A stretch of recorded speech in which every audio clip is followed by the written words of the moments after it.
not, then hi! My name is Nguyễn Trần Thanh Ngân, and currently now I'm a junior at Sai Gon University, majoring in English Linguistics. I'm sorry, my throat is a little bit sore right now because I had so much fun in the last few days, so please sympathize with me with that. And now this video actually shows my second and last field trip organized by my university, that is Sai Gon University. Last time we went to 5 cities in the southwest of Vietnam, and now on this trip we are going to explore the central and central highlands of Vietnam. This trip will last for 8 days and we will explore 5 cities: Nha Trang, Quy Nhơn, Đà Nẵng, Tuy Hòa, and Đà Lạt City. Yes, and that's all. Hope you enjoy watching my video, and now let's move on to day 1. On our first day of the trip, before going to our hotel in Nha Trang, we first arrived at a restaurant near Cana Beach to have lunch. The beach forms a sea with blue waves, sea wind, white sand, and mountains curving like a beautiful crescent. As a result, many people regard Cana Beach as one of the most beautiful beaches in Vietnam. Although this wasn't in our schedule, all of us were quite amazed by the clear sea water. Looking afar, the water actually looked just like green jade. And after 3 more hours on a coach, we finally arrived at Nha Trang. Having rested for about 2 hours or so at the hotel, we all proceeded to Hòn Chồng Beach, which was directly across the street, just about 100 meters from the hotel where we were staying. The weather was perfect for team building activities among the 4 buses. We got to play many games, all requiring immense physical strength, which was really tiring to me, but I had a fantastic time and enjoyed every single game. Although we lost, I felt like we had strengthened our solidarity as a team. After having rested at a hotel in Nha Trang City, we began our next trip to Hòn Chồng Promontory, or Husband Promontory. Honestly, I went on this field trip without doing any research beforehand, so I was expecting that we were going to see the fresh sea air of the coastal city of Nha Trang immediately, but to my surprise, we actually saw Nha Trang Bay Assembly Hall, which was built near the Hòn Chồng Promontory. It was constructed with the combination of 15 antique buildings of traditional Huế folk, positioned in a U shape with resilient Vietnamese architecture and sophisticated velvet sculptural elements. Hundreds of large-sized paintings that showcase breathtaking scenery and everyday life in Nha Trang Bay are also on display in this house right here. Then, we got to enjoy 3 special performances with the use of traditional musical instruments such as a monochord, a zither, a lithophone, a drum, a galamput, and many more from 3 multi-talented artists. Here is a little cut.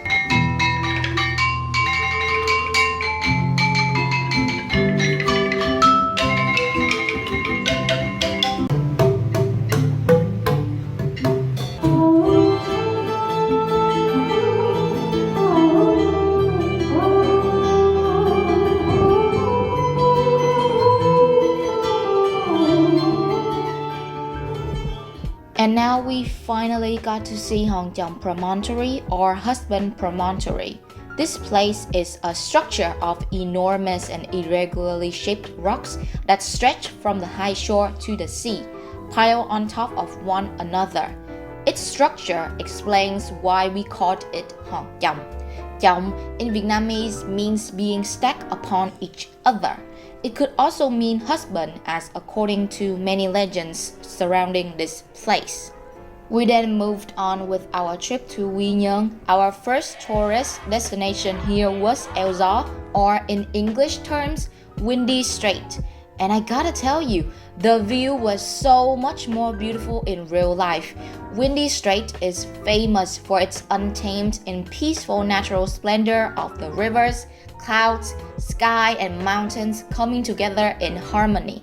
And as the name has suggested, it is extremely windy up here. I mean, look at my shaking camera and sound.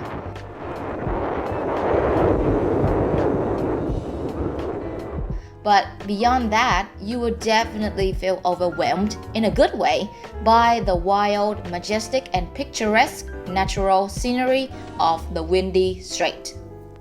On the third day, we move on to Da Nang City to visit Marble Mountains, Ngũ Hành Sơn in Vietnamese, as our next destination. Upon our arrival, the sight of the massive mountains made me realize that today would be exhausting as we would be walking the majority of the way. You have two options to get to the top, the elevator or the stairs. If you decided to do the latter like us, please be careful because the step can be quite rough and slippery. Here are the 3 attractions we got to enjoy coming to this mountain. We first came across Linh Ứng Pagoda, a historic temple dating back about 200 years. The pagoda's ancient and detailed architectural structure honors the Sakyamuni Buddha, the Avalokitesvara Bodhisattva, and the Kesai Garbha Bodhisattva. This place was recognized as a national historical cultural relic in 1999. Next was Huyền Không Cave, one of Marble Mountain's most exquisite caves. Fun fact, Huyền Không was once used as a secret base and later a field hospital for Vietnamese revolutionaries. Its enormous size, which is unexpected given the entry, can accommodate 2 shrines and a huge Buddha sculpture. The shrine on the right is a well-lit location for both individuals and couples to worship, since it is devoted to the god and goddess of matching, romantic love, and conjugal love. Since my phone is a pretty old model, it was unable to fully capture the majesty of this location. As a result, I highly recommend you to visit and take in the stunning ambience and beauty of this site by yourselves. We then walked down to Tam Thai Pagoda. Having been through many restorations due to natural disasters, the temple still retains its nostalgic features of the Nguyen dynasty and unique architecture. This is the sanctum where tourists come to burn incense to pray in front of Amitabha Buddha, Avalokitesvara Bodhisattva, and Venerable Theravada.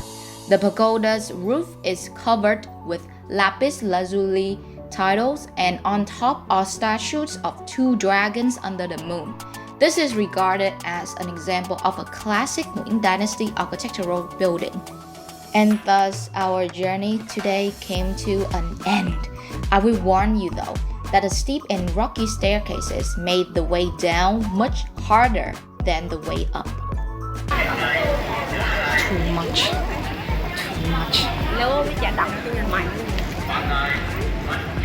Really tired. It was great, but it was really tired. It was now day 2 in Da Nang. In the morning, we got to go on a little tour around the hotel that we were staying to see the overall layout of a typical 4-star hotel and the amenities that they provided to the customers, such as a swimming pool, a workout gym, etc. We also participated in a small discussions about our school collaboration with the hotel and asked some questions related to the hospitality industry. It was really informative and useful as I do want to work in this field. Moving on to my most anticipated destination on this trip, it is Hoi An Ancient Town.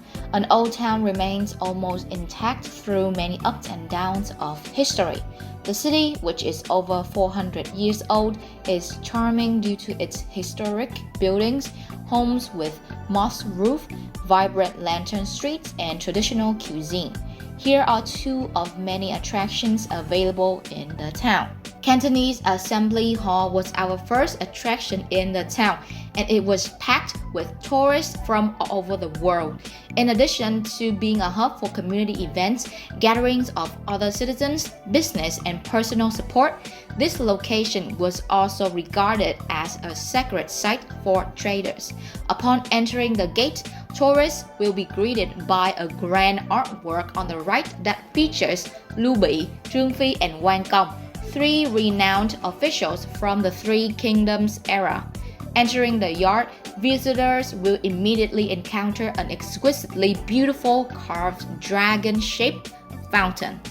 Next was the Japanese bridge, which is considered to be an architectural work highly appreciated and praised by the Vietnamese. The clearest evidence is that the temple became the image printed on our 20,000 Vietnam đồng bill. However, due to the erosion of time and the impact of both humans and natural disasters, the Japanese bridge was seriously degraded, so it is still in the process of being renovated. Nevertheless, tourists are still welcome to visit the bridge and conduct Buddhist rituals while renovations are underway. Now it's time for the interview section. I asked 3 foreigners who coincidentally all live in Germany about their experience traveling in Vietnam. I might write down some interviewees' names wrong, but I do hope that you enjoy the overall content of this interview. Let's start! Oh, hello, nice to meet you. And so can you briefly introduce yourself, what's your name and where are you from? I'm Martina, 25 years old, and I'm a Polish girl, but I'm living in Germany. Okay, my name is Felix. Yes. I'm from Germany and I'm 24 years old. Oh, wow. I'm also a student right now. Oh, really? Yeah. Wow. My name is Albert and I'm from Germany, of the southern Germany. Did you have any prior knowledge about Vietnam before you decided to travel here?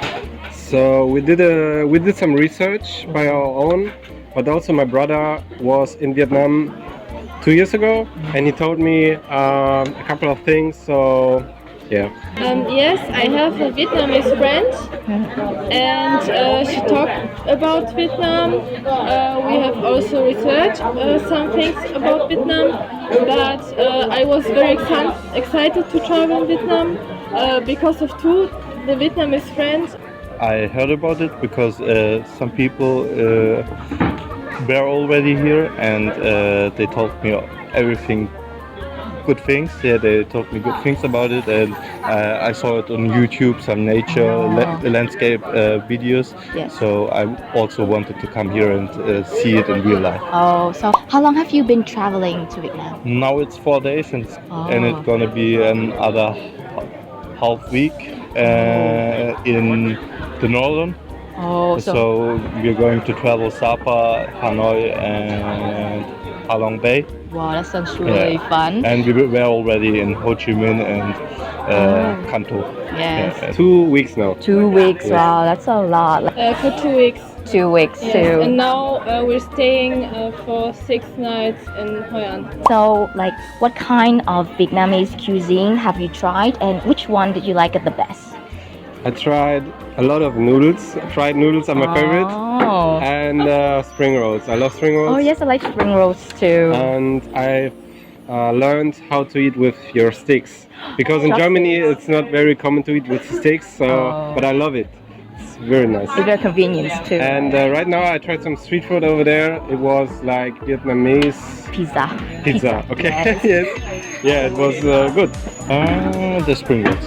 Oh. So, okay, yeah. Okay.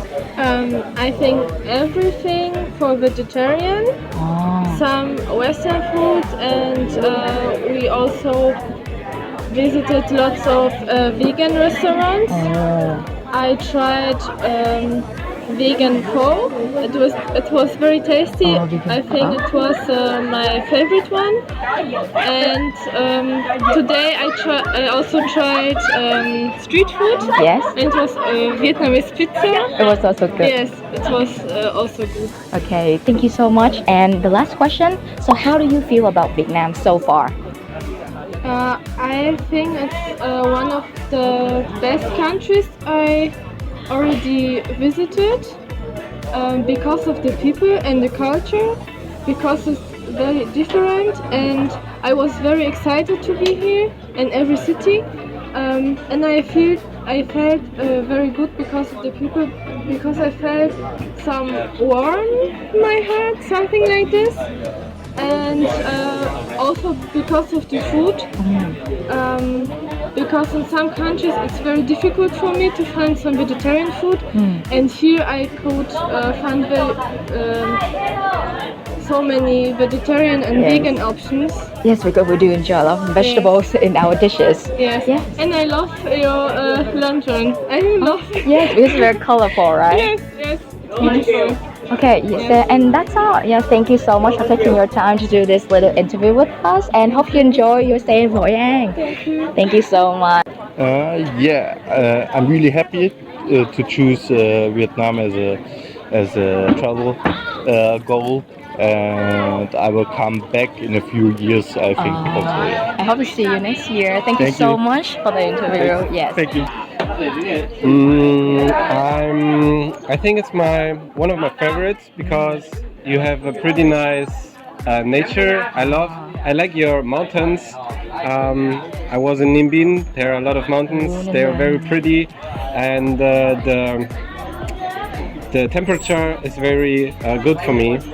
So okay, yes, and that's all. Thank you so much for taking your Thank time you. to interview with me. Yes, and You're yes, welcome. have a nice day. You too. Enjoy Voi An. Let's say goodbye to Da Nang and hello Tuy Hoa. There weren't any activities to do since we spent about 8 hours to transport to another city. It was quite late when we arrived and the weather was windy, but me and my friends still got the time to see Ngân Phong Tower, which was near our hotel.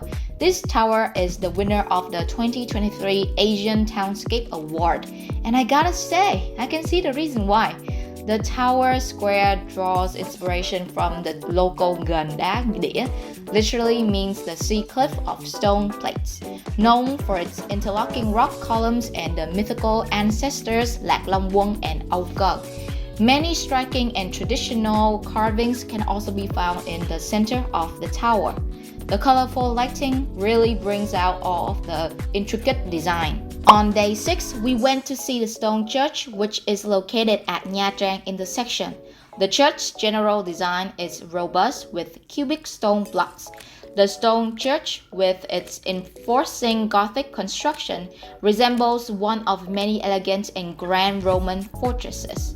The Holy Cross, which is situated atop the bell tower 38 meters above street level, is the highest point in the church. On the mountainside below the church, there is a statue of the Virgin Mary facing the large square at the foot of the mountain, called Ave Maria Square. Unfortunately, since it was Sunday, they were getting ready to serve on holidays like Christmas, so we were unable to enter the church, which was a shame. Nonetheless, we did have the opportunity to visit Nha Trang's Institute of Oceanography. When you arrive at the institute, you have to go straight down to the tunnel to see over 20,000 specimens of long-preserved marine life, as well as over 4,000 different species of marine animals. Immerse yourself in a sparkling, enchanting blue ocean landscape in a greenhouse area, an outdoor tank dedicated to taming and nurturing marine life. At the end of the path, one of the largest and most prominent areas of the institute is the large specimens display area. Now we are finally going to Dalat City. The journey to Dalat was more exciting than I had imagined because going through the mountain pass, the weather was clear and lots of mountains were in sight at the beginning, but as you go up, there was so much smog appearing. I couldn't even see the road in front of me. We were extremely fortunate to have such a capable driver because our bus was the first to arrive at Park Hotel, Dalat City. Our hotel was near Hồ Xuân Hương Lake, a lake which attracts visitors with its enchanting natural beauty granted by Mother Nature.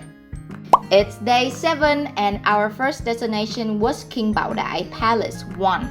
This is a place with lots of beautiful scenery, many miniature landscapes, and colorful flower gardens. The most impressive point that caught my attention was the 2 rows of ancient cachemut trees and the stone road leading to the palace. Now let's enter the palace. Before I went inside, I was told by the tour guide to wear a protective sock so as not to ruin the wooden floor inside. On the ground floor, in addition to the main lobby area, on both sides were 2 large living rooms, and behind them were 4 rooms of different sizes. At the end of it, there is a magnificent photography room, which includes a throne, a painted hammock, costumes, etc. You can dress up as the king or queen and take many pictures here. Stepping up to the first floor, you will see 3 different bedrooms, but King Baodai bedrooms has a secret tunnel, and the path down the tunnel is disguised to look like a bookshelf. This exit leads to the helipad behind the Hill of Palace 1. And now we are back outside. Next, we headed to Dalat railway station. The building had a symmetrical layout with the architectural blocks simulating the 3 peaks of Lang Biang Mountain and the roofs of the Central Highlands communal houses. In the middle of the building, under the roof, there is a large clock recording the time Dr. Alexandra Yersin discovered Dalat. Currently, Dalat Station has been separated from the Vietnam National Railway System, but is still an attractive tourist destination. There is also a place selling chocolate and chocolate-related drinks. You can have a taste of the sample and decide what flavor of chocolate you want to buy. Continuing today's journey, we went to see Domaine de Maria Church. The walls are built from split stones and have features associated with French and other classical European architecture. The church grounds include a chapel and 2 convent buildings. Domaine de Maria Church is painted entirely in pink with a red tile roof serving as a highlight. The inside seems like your typical church with rows of chairs stretched from end to end for people coming to the church to pray.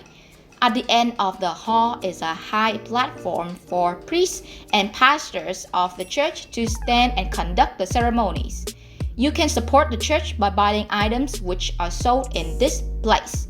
Most of the items are made by the sisters and the children living here. Now let's go up to Lang Biang Mountain by jeep. The way to the top was quite enjoyable since it felt like going on a roller coaster. When you reach the top, you would not believe how majestic the whole view from above looks like. The meaning behind the name actually comes from a popular legend. Once upon a time, there was a couple named Lang and Biang who fell in love, but their families were at odds with each other, so their love could not be accepted. The lovers decided to choose death so they could remain together in love. The story of their forbidden love touched the hearts of the people, and they named the mountain Lang Biang to honor them, making it a symbol of everlasting love and devotion. Aside from the breathtaking view, there are all sorts of attractions up here for tourists to take pictures with. And finally, at the end of the day, we got to experience the cultural space of Gom. Central Highlands Gom culture in Vietnam has been recognized by UNESCO as an intangible cultural and oral traditions of humanity. It was a one-of-a-kind experience as we got to see a completely different culture and be one with the people here. There were so many performances, hence I just lost count. All of us there had so much fun that we still have a lot of energy left, so we threw a mini karaoke show on the way back to the hotel. It was a wild and unforgettable night. We are now at the last day of the trip. Goodbye, Dalat. The last 2 days were great. And our final destination is Trúc Lam Monastery of Dalat. This is a great destination for those who want to find tranquility and peace amidst the beautiful nature of the Dalat Highlands. The traditional architecture and harmonious integration of the surrounding natural environment make the Trúc Lam Monastery in Dalat a noteworthy landmark. The Zen Pagoda, which is located on a high hill, was constructed with a rosewood framework to create an elegant and tranquil environment. Back to school. End of the trip. Hello, So now I'm going to tell you about my opinion. Compared to the previous field trip, this one was much more enjoyable because we had time to relax and to take in the scenery at each location.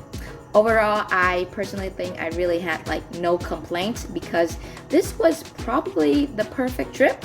And thanks to Sai Gon University once again for giving us students an opportunity to go out and to explore other destinations in Vietnam. And yeah, that's it. Thank you so much for watching and goodbye.